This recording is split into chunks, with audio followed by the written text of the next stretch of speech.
Last night in Kabul, the United States ended 20 years of war in Afghanistan, the longest war in American history.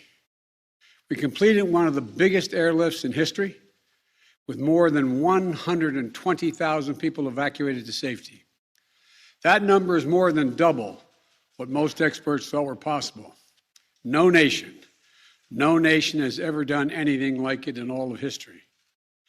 Only the United States had the capacity and the will and ability to do it, and we did it today.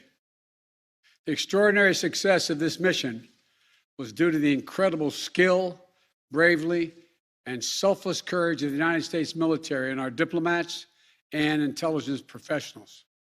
For weeks, they risked their lives to get American citizens, Afghans who helped us, citizens of our allies and partners and others on board planes and out of the country. And they did it facing a crush of enormous crowds seeking to leave the country. And they did it knowing ISIS-K terrorists, sworn enemies of the Taliban, were lurking in the midst of those crowds. And still, the women and men of the United States military, our diplomatic corps, and intelligence professionals did their job and did it well, risking their lives, not for professional gains, but to serve others, not in a mission of war, but in a mission of mercy. 20 service members were wounded in the service of this mission.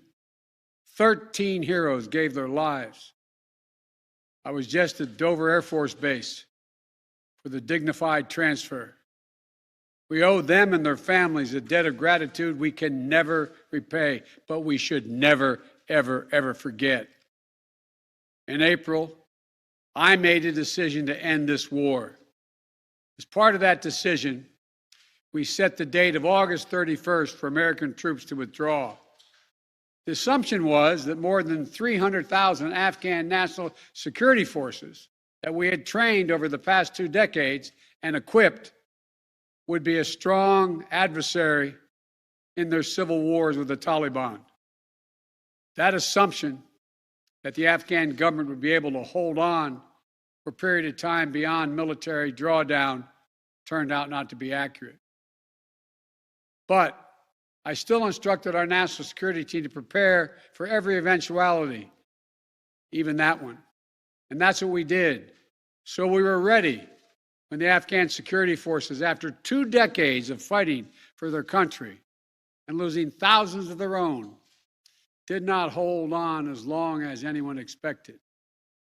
We were ready when they, and the people of Afghanistan, watched their own government collapse and the president flee amid the corruption and malfeasance, handing over the country to their enemy, the Taliban, and significantly increasing the risk to U.S. personnel and our allies.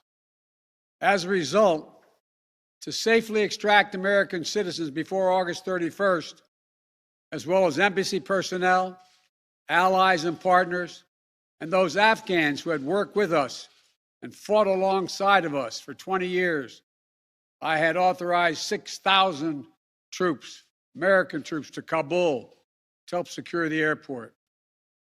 As General McKenzie said, this is the way the mission was designed. It was designed to operate under severe stress and attack, and that's what it did. Since March, we reached out 19 times to Americans in Afghanistan with multiple warnings and offers to help them leave Afghanistan, all the way back as far as March. After we started the evacuation 17 days ago, we did initial outreach and analysis and identified around 5,000 Americans who had decided earlier to stay in Afghanistan but now wanted to leave. Our Operation Allied Rescue ended up getting more than 5,500 Americans out. We got out thousands of citizens and diplomats from those countries that went into Afghanistan with us to get bin Laden. We got out locally employed staff of the United States Embassy and their families, totaling roughly 2,500 people. We got thousands of Afghan translators and interpreters and others who supported the United States out as well. Now we believe that about 100 to 200 Americans remain in Afghanistan, with some intention to leave. Most of those who remain are dual citizens, long-time residents who had earlier decided to stay because of their family roots in Afghanistan. The bottom line, 90% of Americans in Afghanistan who wanted to leave were able to leave. And for those remaining Americans, there is no deadline. We remain committed to get them out if they want to come out. Secretary of State Blinken is leading the continued diplomatic efforts to ensure safe passage for any American, Afghan partner, or foreign national who wants to leave Afghanistan. In fact, just yesterday, the United Nations Security Council passed a resolution that sent a clear message about what the international community expects the Taliban to deliver on moving forward, notably freedom of travel, freedom to leave. And together, we are joined by over 100 countries that are determined to make sure the Taliban upholds those commitments. It will include ongoing efforts in Afghanistan to reopen the airport, as well as overland routes, allowing for continued departure to those who want to leave, and deliver humanitarian assistance to the people of Afghanistan. The Taliban has made public commitments, broadcast on television and radio across Afghanistan, on safe passage for anyone wanting to leave, including those who worked alongside Americans. We don't take them by their word alone, but by their actions. And we have leverage to make sure those commitments are met. Let me be clear. Leaving August the 31st is not due to an arbitrary deadline. It was designed to save American lives. My predecessor, the former president, signed an agreement with the Taliban to remove U.S. troops by May the 1st, just months after I was inaugurated.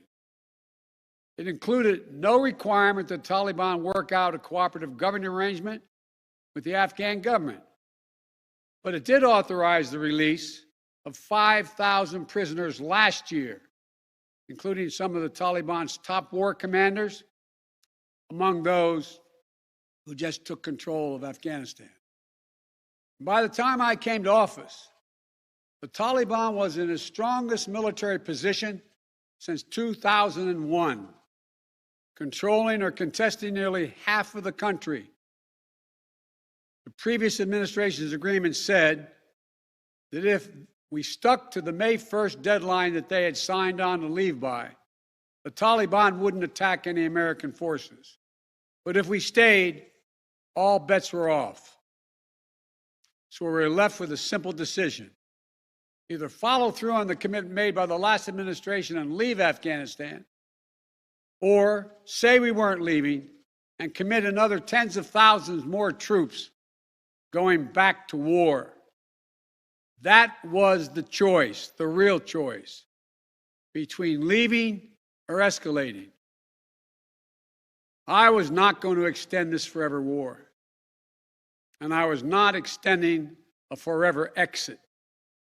The decision to end the military airlift operations at Kabul airport was based on the unanimous recommendation of my civilian and military advisors, the Secretary of State, the Secretary of Defense, the Chairman of the Joint Chiefs of Staff, and all the service chiefs, and the commanders in the field.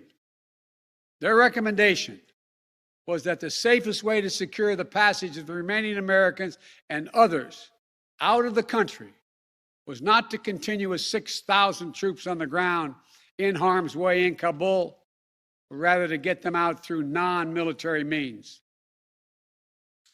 In the 17 days that we operated in Kabul, after the Taliban seized power, we engaged in an around-the-clock effort to provide every American the opportunity to leave. Our State Department was working 24/7, contacting and talking and in some cases walking Americans into the airport. Again, more than 5,500 Americans were airlifted out. And for those who remain, we will make arrangements to get them out if they so choose. As for the Afghans, we and our partners have airlifted 100,000 of them. No country in history has done more to airlift out the residents of another country than we have done. We will continue to work to help more people leave the country who are at risk. We're far from done. For now, I urge all Americans to join me in grateful prayer for our troops and diplomats and intelligence officers who carried out this mission of mercy in Kabul and at tremendous risk with such unparalleled results. An airlift that evacuated tens of thousands, to a network of volunteers and veterans who helped identify those needing evacuation, guide them to the airport, and provided them for their support along the way. We're going to continue to need their help. We need your help, and I'm looking forward to meeting with you. And to everyone who is now offering or who will offer to welcome Afghan allies to their homes around the world, including in America, we thank you. I take responsibility for the decision. Now some say we should have started mass evacuation sooner. And couldn't this have been done in a more orderly manner? I respectfully disagree. Imagine if we'd begun evacuations in June or July, bringing in thousands of American troops and evacuating more than 120,000 people in the middle of a civil war. There still would have been a rush to the airport, a breakdown in confidence and control of the government, and it still would have been a very difficult and dangerous mission. The bottom line is there is no evacuation from the end of a war that you can run without the kinds of complexities, challenges, and threats we faced. None. There are those who would say we should have stayed indefinitely for years on end. They ask, why don't we just keep doing what we were doing? Why do we have to change anything? The fact is, everything had changed. My predecessor had made a deal with the Taliban. When I came into office, we faced line, May 1. The Taliban onslaught was coming.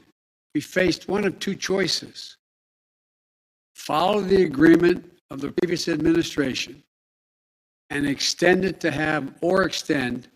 time for people to get out, or send in thousands of more and escalate the war. To those asking for a third decade of war in Afghanistan, I ask, what is the vital national interest? In my view, we have one: to make sure Afghanistan can never again to launch an attack on our homeland. Remember why we went to Afghanistan in the first place? Because we were attacked by Osama bin Laden and on September 11th, 2001. And they were based in Afghanistan. Justice to bin Laden on May 2nd, 2011, over a decade ago. Al-Qaeda was decimated. I respectfully suggest you ask yourself this question. If we'd been attacked on September 11, 2001, from Yemen instead of Afghanistan, would we have ever gone to war in Afghanistan? Even though the Taliban controlled Afghanistan in the year 2001? I believe the honest answer is no. That's because we had no vital interest in Afghanistan other than to prevent an attack on America's homeland and our friends. True today. We succeeded in what we set out to do in Afghanistan over a decade ago. Then we stayed for another decade.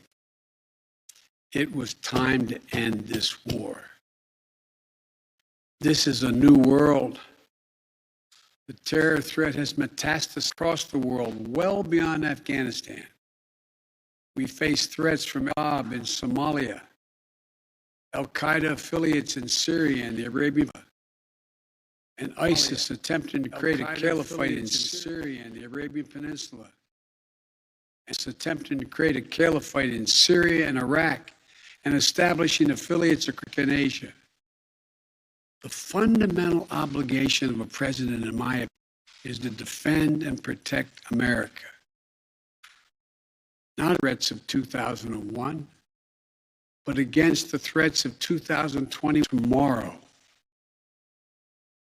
That is the guiding principle behind decisions about Afghanistan. I simply do not believe the safety and security of America is enhanced by continuing to deploy thousands of American troops and spending billions of dollars a year in Afghanistan. But I also know that the threat from terrorism continues in its pernicious and evil nature. But it's changed, expanded to other countries. Our strategy has to change. We will maintain the fight against terrorism in Afghanistan and other countries. We just don't need to fight a war to do it. We have what's called over-the-horizon capabilities, which means we can strike terrorists and targets without American boots on the ground, or very needed. We've shown that capacity just in the last week. We struck ISIS-K remotely, days after 13 of our service members and dozens of innocent Afghans. And to ISIS-K, we aren't done with you yet. As Commander-in-Chief, I firmly believe the best path to guard our safety and our security lies in tough, unforgiving, targeted, precise strategy that goes after terror where it is today, not where it was 2 decades ago. That's what's in our national interest. And here's a critical thing to understand. The world is changing. We're engaged in a serious competition with China. We're dealing with the challenges on multiple fronts with Russia. We're confronted with cyber attacks and nuclear proliferation. We have to shore up America's competitiveness to meet these new challenges in the competition for the 21st century. We can do both.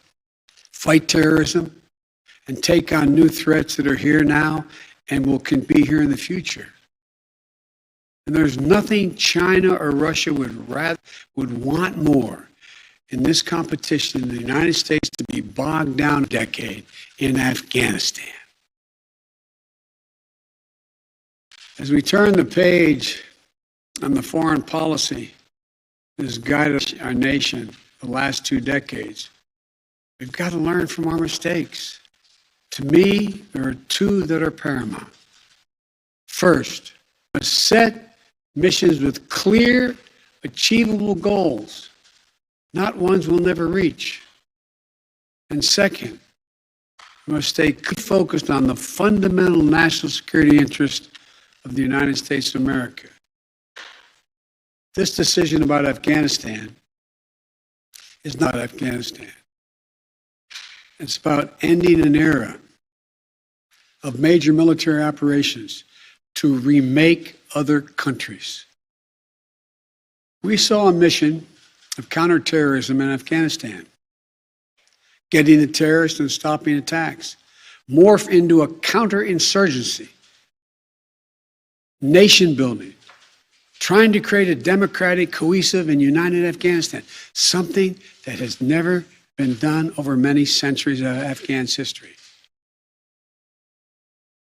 Moving on from that mindset, and those kind of large-scale troop deployments will make us stronger and more effective and safer at home.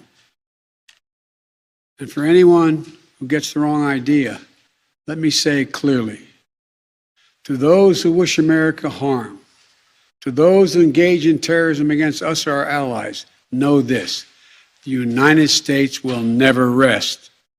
We will not forgive. We will not forget. We will hunt you down to the ends of the earth, and you will pay the ultimate price.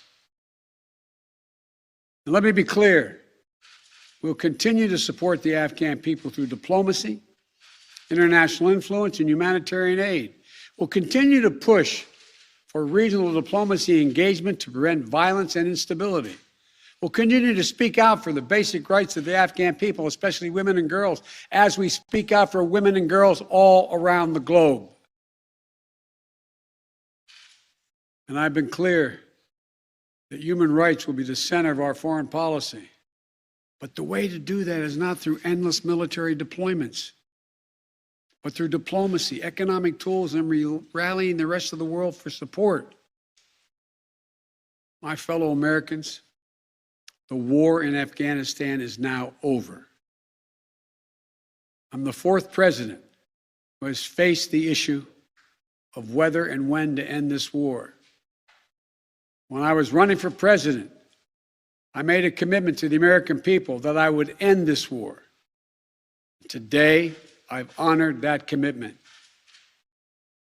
It was time to be honest with the American people again. We no longer had a clear purpose in an open-ended mission in Afghanistan. After 20 years of war in Afghanistan, I refused to send another generation of America's sons and daughters to fight a war that should have ended long ago. After more than $2 trillion spent in Afghanistan, costs that researchers at Brown University estimated would be over $300 million a day for 20 years in Afghanistan, for 2 decades. Yes, the American people should hear this: $300 million a day for 2 decades.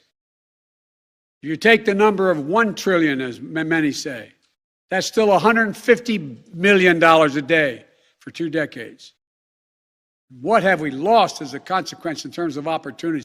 I refuse to continue a war that was no longer in the service of the vital national interest of our people. And most of all, after 800,000 Americans serving in Afghanistan, I've traveled that whole country, brave and honorable service.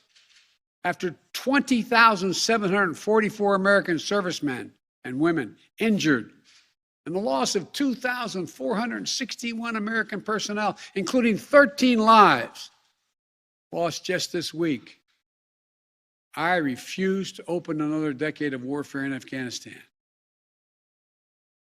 We've been a nation too long at war. If you're 20 years old today, you've never known an America at peace. So when I hear that we could have, should have, continued the so-called low-grade effort in Afghanistan, at low risk to our service members, at low cost, I don't think enough people understand how much we've asked of the 1% of this country who put that uniform on, willing to put their lives on the line in defense of our nation.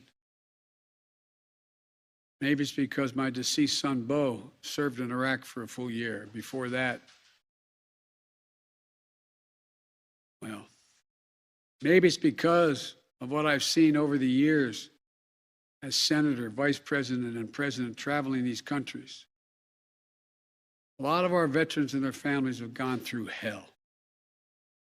Deployment after deployment, months and years away from their families, missed birthdays, anniversaries, empty chairs at holidays, financial struggles, divorces, loss of limbs, traumatic brain injury, post-traumatic stress. We see it in the struggles many have when they come home. We see it in the strain on their families and caregivers. We see it in the strain on their families when they're not there. We see it in the grief borne by their survivors. The cost of war